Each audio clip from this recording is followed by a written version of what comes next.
No, I lost it. Yeah, we're just talking about coverage, photo doubling. Yes, yes. Yeah. I was paying attention, I swear. Yeah.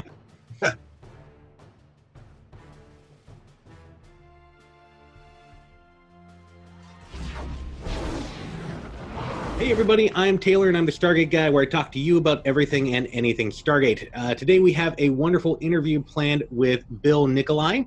Not a lot of you may recognize Bill from Stargate, but he was a stand-in for Richard Dean Anderson for a long time, as well as he played a minor role in everyone's favorite episode, Window of Opportunity, in Season 4, where he's completely baffled when Jack rides a bicycle through Stargate Command. So Bill, thanks for joining us. All right. Well, thank you so much. And hi, everybody out there. I'm not sure who all is there. I'm guessing there's a few international fans. Hi to Japan. Dozo yoroshiku. I lived in Japan for 7 years. Hi to Germany. Willkommen, viele Grüße. My background's German. So, and everybody else too. Nice to see you. Yeah, well, half of my audience is from outside the United States. So there are some viewers in Germany and Japan. Very cool. Yeah. So, Bill, what initially got you involved in the acting scene?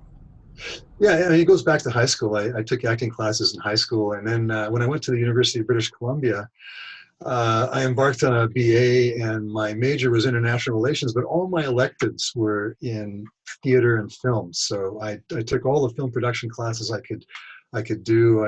I made a couple of 16 millimeter films, took acting classes. And that's how I got started, just at high school and university. And yeah. So when you were in the university, were you playing a lot of major roles that kind of led into the film work, or how did that transition happen?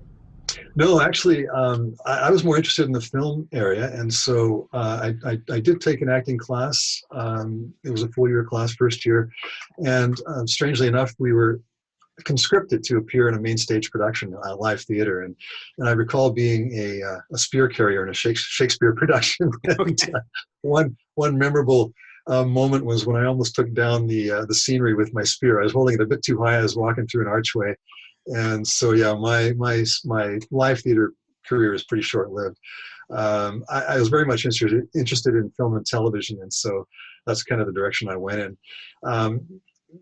That kind of eventually led me to Macgyver. So I was working as a historical interpreter, of all things, at a fort, a place called Fort Langley, and I was wearing a costume, talking about history, doing school tours, and occasionally students would say, "Hey, look, there's Macgyver," and I had no idea what they were talking about. I'd never seen the show, so I sat down and watched it one day. Thought, yeah, I do sort of look like that guy, Richard Dean Anderson, and lo and behold, one day at lunch, I was reading the local newspaper. It mentioned that Macgyver was about to move from Los Angeles to Vancouver. I knew enough about the business to know that they'd need a stand-in. I just cold called them. It was Paramount who was doing that. And said, have you hired a stand-in yet? And they were just in the process. So I got to meet Bill Garrity, who is the director of photography in season 3, I guess it was. And Jan Newman, who is the head of makeup. And next thing I knew, I was moving from being a historical interpreter to standing in on Macgyver. So that's how that all happened. Wow, talk about timing. Yeah. And just a cold call. You didn't go through an agent or anything like that. You just called him up. No, it was just I just picked up the phone. I mean, I looked for Paramount Pictures in Vancouver, and I got fed through to the right people. And so it was funny because I met Bill Garrity. Most of the crew was from Los Angeles. I mean, Macgyver was really the first big American production to shoot in Vancouver, so this was a big deal. So Bill took one look at it and he said, yeah, you got the same Neanderthal eyes that RDA's got, so I think we'll give you a try, right? Sort of deep set eyes, they're hard to light, so lots of shadows. So that's how we got to start there. And as it happens, I was about the same physique and the same height, and they occasionally needed a photo double. So I was standing in and photo doubling during season 3 on Macgyver. Okay. Now, for those of us who aren't as familiar with the film life as you are, perhaps, could you explain to us what is a stand-in and a photo double? What do they do? Yeah, so stand-ins are used to set the lights and rehearse the camera moves. So typically, on a TV show or a feature film, what'll happen is the director and the assistant directors will call the actors to set, and they will block a scene. So they'll rehearse the scene a couple of times. They will put marks on the floor. It can be tape if it's an actual interior floor. If it's outside, it'll be little sandbags, and they'll have different colors for the different actors. And so once they've figured out what they're going to do and they've put the marks on the floor, the camera assistants will do that. Then the AD, the assistant director, will call second team, and the second team, the stand-ins, come scurrying onto set, and they've been watching what's going on at that point anyways, and they will then take the marks for the lighting people and for the camera people, and then the next, it could be as long as an hour and a half, those guys will be working with the stand-ins to set the lights and to rehearse the moves. So that's how that works. And then they'll call first team, and the actors will come in, and the stand-ins will go back to doing their crossword puzzles and reading their newspapers or watching what's going on, because once they've shot the master shot, then they will go into coverage, meaning that the camera guys, the director, will start doing the close-ups on the actors. So they'll do the master shot, which might be including all 2 or 3 or 4 more actors, and then they'll start doing the coverage on the actors, the singles, the close-ups. And you, as a stand-in, will want to have been watching so you know what kinds of moves the actors are doing, so that when it comes time to jumping in there again, you know what they've done. Did they open that door with their left hand or their right hand? Where did they walk? What did they do? Which way did they turn? To the right or to the left when they are addressing the other actor, and so on. So it's kind of an important job. It's kind of underrated, and a lot of first-time stand-ins actually don't do it all that well. No. So you don't really get a lot of direction. It's mainly observation, it sounds like. Yeah, it's observation, and you're actually the eyes and the ears of some of the other people there. The lighting guy might say, hey, did he do this or that? Like, he being the actor. And you'll say, yeah, he did this. And then you show them what the guy did. And that way they can accurately, set everything and have it all ready for the first team when the first team jumps out. So that's standing in. And I actually did a little bit of that before I got the job on Macgyver. I stood in for a few days, I think, on 21 Jump Street, back in the day when Johnny Depp was there, and Peter DeLuise, who later became, of course, a regular director on Stargate. And I forgot who the other 2 ensemble members were on Jump Street, but that was shot in Vancouver. So I had a little taste of that prior to working on Macgyver. Wow. So with the lighting and everything, do you need to actually hold the props or get in costume as well? Sometimes it depends on what the prop is. I mean, quite often, if it's a handgun or something, you're just doing this, right? Mm-hmm. If it's a big gun like a 50 millimeter something or other, then they may give you the prop gun to wave around in the appropriate manner. So whatever the first team actor is doing, then you would try to replicate that for the lighting and the camera guys. Okay. So how did working on Macgyver kind of lead into later on working for Stargate? Yeah, that's a great question. So I worked on Macgyver just one season, really. There was a Writers Guild strike after that season, and I was out of a job at that point. So I ended up back at the university in the film school, working as a film technician. And one thing led to another. I ended up doing an ESL diploma, teaching English as a second language. I already had a master's degree in education, ended up in Japan teaching university English. And in 1997, got back to Vancouver, a little bit at loose ends. There weren't a lot of teaching jobs around. And as it happens, Stargate was back in town with Richard Dean Anderson. I bumped into Michael Greenberg, who was one of the producers, just on the street in my neighborhood, and we chatted. And next thing I knew, I was standing in again for Richard Dean Anderson. So it was kind of a gap there of quite a few years before I got back into the business here locally in Vancouver. Did a couple of things in Japan, worked on a TV commercial where I was kind of a 007 guy, walking out of the water, ripping open a wetsuit, revealing a tuxedo, sticking a rose in my lapel, and then saying something in Japanese to the camera. So I kind of dabbled a little bit, but and I used to show that little clip to my students in Japan. They would just absolutely roar with laughter because the Japanese production company dubbed a famous Japanese comedian over my visage, and so they saw me apparently speaking, but the voice that was coming out was some well-known comedian. So yeah, lots of fun. But yeah, there was a big gap. Came back, ended up on Stargate again. Dan Shea, who played Sergeant Seiler on Stargate SG-1, had been standing in up to that point, and he then took over as the stunt coordinator on the show and Richard's regular stunt double. And so my job again was standing in, photo doubling. And then I had a little recurring role. They were fantastic. They threw me a bit of a bone. They gave me the recurring role of Sergeant Alberts. And so I did that probably, I don't know, about let me think about that, about 7 or 8 times, I think, actually. Yeah. Wow. So how long were you working on Stargate? I worked 5 seasons in a row. And that took me through to about, I think, season 8 or so, something like that, 2002. That was just as Stargate Atlantis, I think, was about to start shooting. Richard was starting to kind of edge out of the day-to-day acting thing. He, of course, was a producer on Stargate. I could kind of see the writing on the wall. I had a really good gig on Stargate because, as I mentioned, I was not just standing in, but I was a photo double. Photo doubling is something that you do when they need to pick up shots. So like behind the actor's head, you know, on Macgyver, I'd be driving his Jeep and the camera would be in the back of the Jeep and it looked like, you know, Richard was driving. I do a lot of the hand stuff with a Swiss Army knife and the duct tape and stuff like that. Often the second unit will pick up those shots that they need to get to for editing purposes in an episode. So that's where they use photo doubles. So I grew a mullet on Macgyver and, you know, looked a lot like Richard, actually. I've got a few photographs here kicking around that I could show you.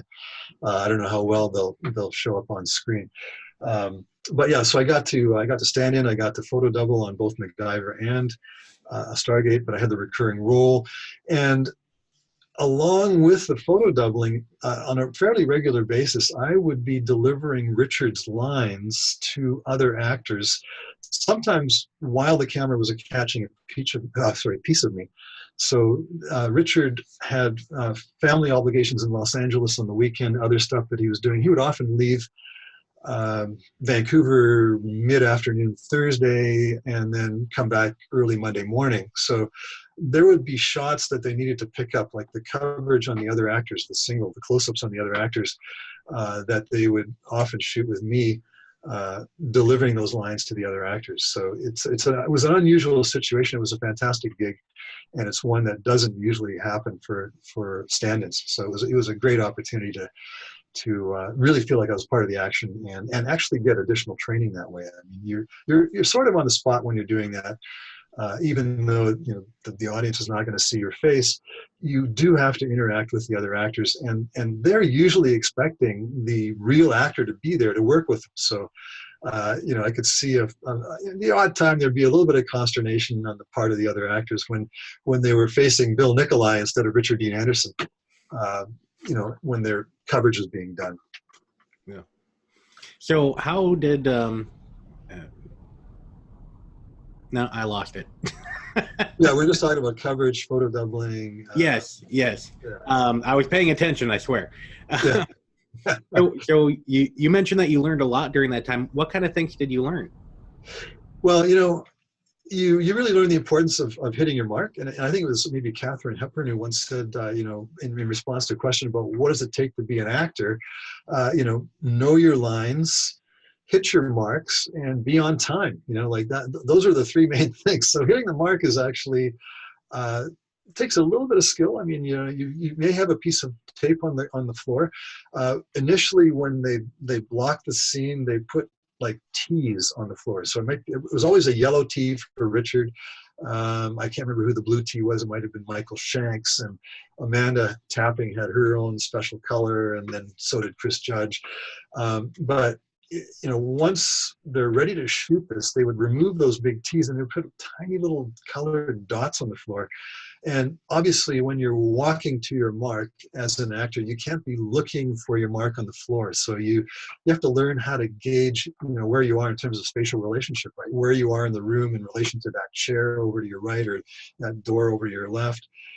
Because the camera people, they're expecting you to do something, and there may be dolly moves and other kinds of moves that require that you actually, as much as possible, replicate the action that had been rehearsed, right? So that's one big thing. Feeling comfortable on set was another huge thing. Eye lines. The camera often requires that you be looking on one side or the other of it. And so you learn about the 180-degree axis, not crossing the line, keeping your look where it's supposed to be, and you get used to all the sorts of things that happen technically on set, and those can be quite bewildering for a first-time actor. I mean, if you're an actor who only gets on set, like, I don't know, every 5 weeks or even less than that, it can be really quite intimidating to be there with 40 or 50 crew members, all the stuff going on, equipment everywhere, and so if you're a stand-in, you're there day in and day out for months at a time. The crew becomes your family, and you get really used to what's going on, and so that's really actually an amazingly invaluable help when you're wanting to act. And Stargate was great. They would let me duck out for auditions every once in a while. So I did a day on a show called Mysterious Ways. I was billed as man with suitcase. I had one word to say. I can't remember what that word is now. But, so that was another great thing about Stargate. They would let me duck out at lunchtime if I had an audition, and I could go up to audition for some other show as an actor. So yeah, it was really a wonderful situation. What was the hardest part of learning all of this different stuff on set, learning how to hit your marks, learning how to replicate Richard? What was the hardest part? I think one of the hardest parts is being attentive and ready to jump into action. I mean, I would literally run into the set sometimes, but not get in the way, right? So you want to be observing and watching and ready to go into action, but you don't want to get in everybody's way, right? So that I don't know if that's the hardest part, but that's certainly part of the art of being a stand-in. I mean, it sounds like standing in is just being a mannequin, but it's far from it. I mean, if you really are wanting to be a useful member of the crew, then all that stuff I've talked about is really important. Is there anything that you regret or any major screw-ups that you did? Well, just having told you what I did, there was one time where I was so not anxious, but I was so keen and eager to get in there quickly that I actually knocked over a whole bunch of stuff off the shelves in Daniel Shank's laboratory, right? So I kind of set everybody back by a few minutes because and the thing is with these sets is that everything has its place, and there's this thing called continuity where you need to make sure that that coffee cup that is sitting right there on that desk is there again, tomorrow when you're resuming shooting that scene, or an hour later when you're still working on that scene, for editing purposes, right? Because people notice those things. I worked. My big claim to fame is a principal role where I got to do a stunt on a TV movie called First Target. So if you Google First Target trailer, you'll actually get to see me in a speaking role. But people have told me, hey, that drink that you were drinking in that scene, it was full, and then all of a sudden it was like there's hardly any liquid left in the glass, right? So that was me chugging away. It was a hot day. It was on a boat, but that wasn't really my fault. The script supervisor and the various departments, including makeup and wardrobe and props, they're all working together to make sure that those things are where they should be, that everything looks the way it should be, that the actor's wearing the same dress that she was wearing yesterday for that scene, and et cetera, right? So, but yeah, it's important, and I'm constantly reminded of that when I see that trailer, that First Target trailer. Yeah. So how is working as a stand-in and a photo double and as an actor on Stargate impacted your life? Well, that's a great question. So I've used it in classrooms. So my day job is as a librarian. One of the shows I would love to work on, I'm not even sure if they're still shooting, is The Librarians. Um, uh, you know, it's enabled me to, if I have a couple of extra minutes, I can say, hey, like this is stuff that I used to do, and I'll throw on that uh, the trailer from Window of Opportunity. Not the trailer, but there's a scene where I'm in the hallway and Richard pedals by, and he says, "How's the wife and kids, Vern?"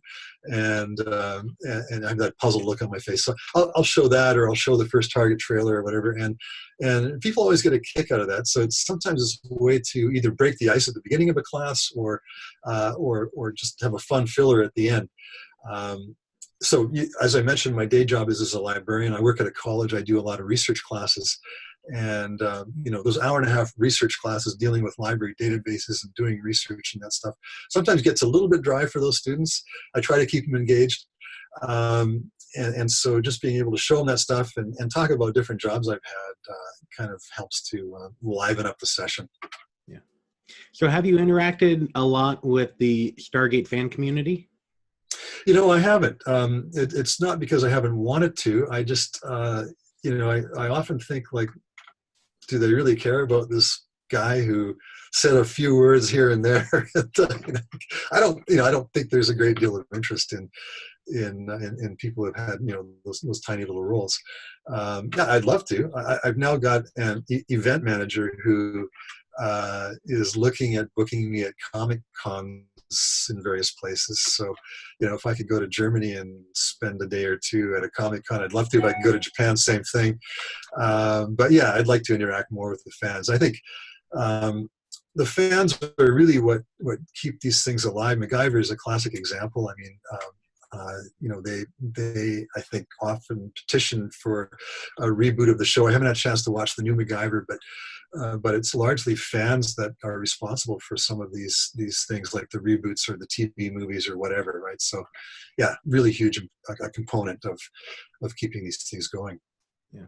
So, what is it do you think about Stargate that caused such a fandom where decades later, after it got started, there's still a fan base, clamoring for more content? I think a lot of the stories were really well written, and they were very engaging. And that's true for a lot of TV shows.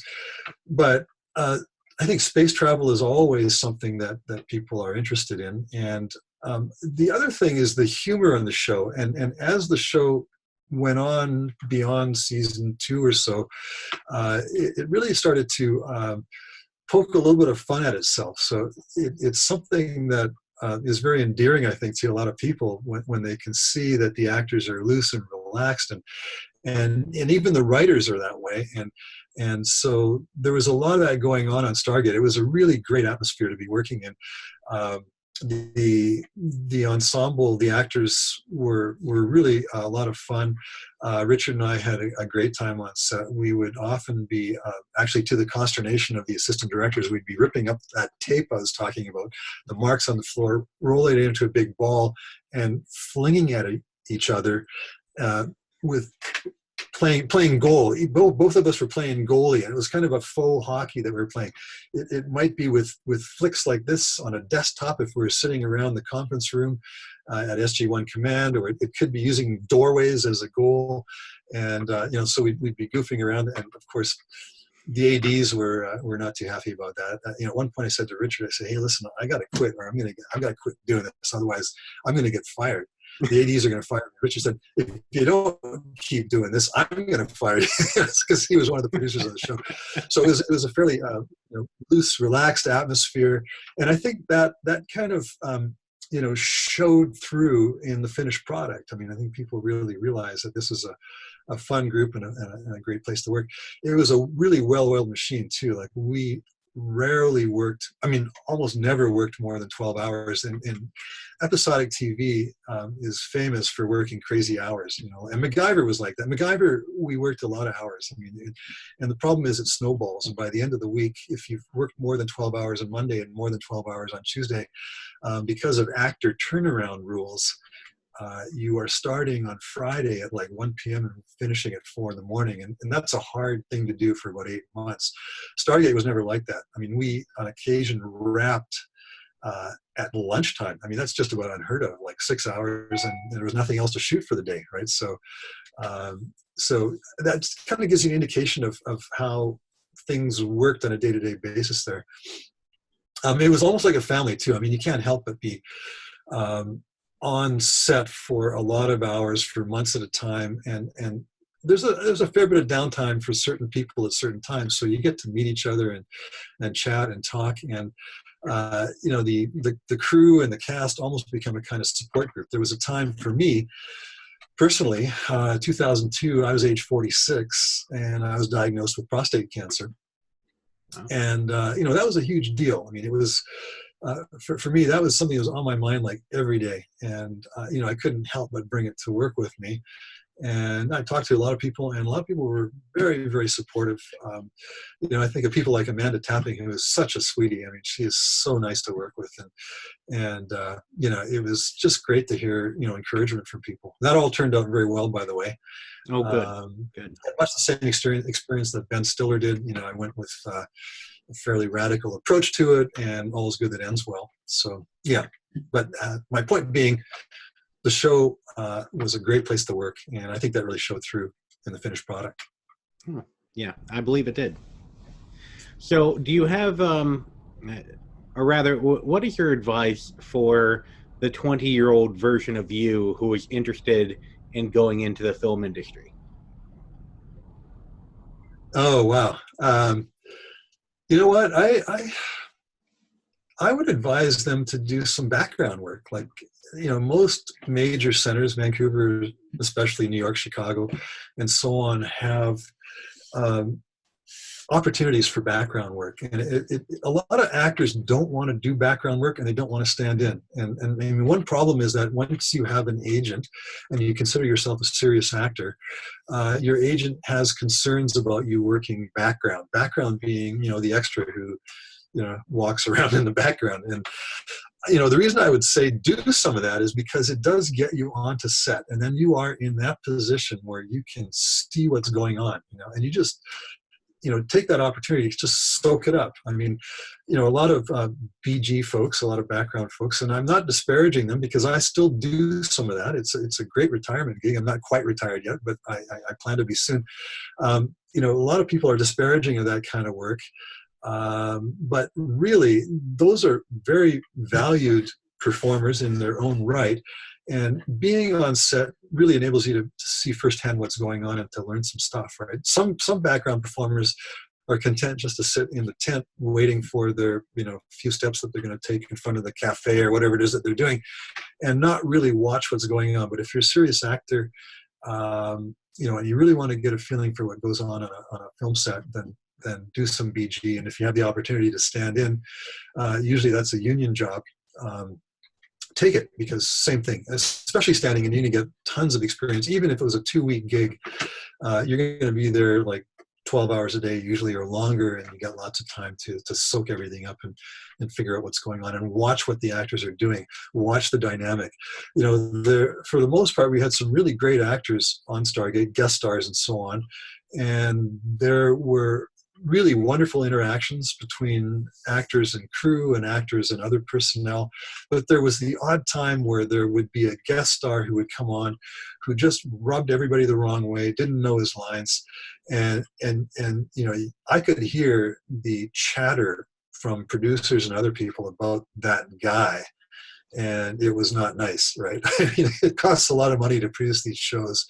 And if you've got someone who is really not helping things, you know, that's a big problem. So, you know, when you're working background, when you're working stand-in, you get to see everything. Well, not always everything, but I mean, you're certainly close enough to the action that you can see what's going on, and you can really learn a lot. So we need to wrap up here. Do you have a message or something that you would like to tell the Stargate fans? Hey, you know what? I'm really looking forward to meeting some of you at a Comic-Con somewhere. I don't get to do that often enough. I've been to one, and that was way back when I was still working on Stargate. It happened to be in Vancouver. I was on a panel, and it was really a lot of fun. I'd love to do more of that. So, keep on watching the syndicated stuff, and looking forward to meeting you guys somewhere. Well, wonderful. Thank you, Bill, and look forward to meeting you in person someday. Yeah, thank you so much. I really appreciate the time. Take care.